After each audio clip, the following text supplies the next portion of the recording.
Hello बच्चों, चलिए प्रश्न पढ़ते हैं। प्रश्न यह है कि NaCl के 58.5 ग्राम में इकाई सेलों की संख्या लगभग होगी। तो सबसे पहले बात करें अगर इस प्रश्न में मुख्य अवधारणा की, देखो क्या होगी। मुख्य अवधारणा जो इस प्रश्न में होगी वो होगी इकाई सेलों की संख्या ज्ञात करना। इकाई सेलों की संख्या ज्ञात करना। तो देखो क्या होता है, NaCl का अणु भार देखो कितना होता है। NaCl का अणु भार सोडियम का 23 और क्लोरीन का 35.5, कितना हो गया 58.5।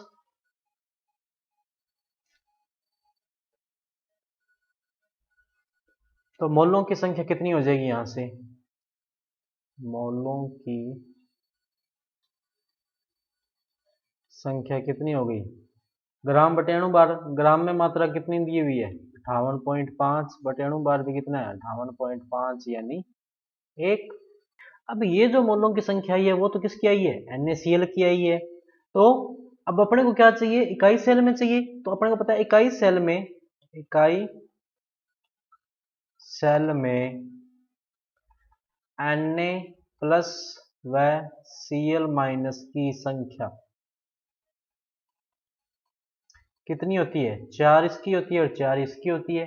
इस तरह से होता है। इकाई सेल के आधार पर फिर मोलों की संख्या कितनी हो जाएगी 1/4। इकाई सेल के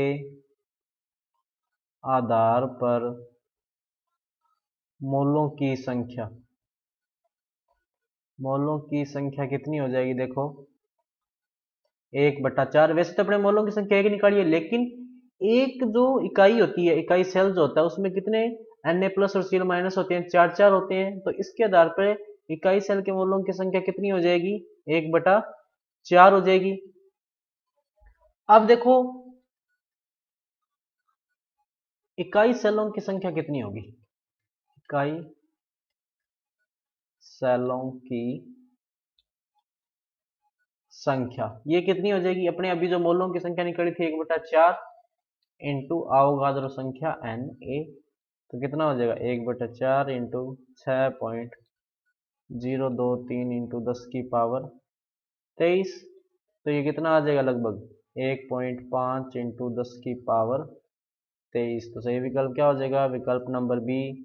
तो बच्चों ये था आपका उत्तर। मैं आशा करता हूँ आपको समझ में आया होगा। धन्यवाद।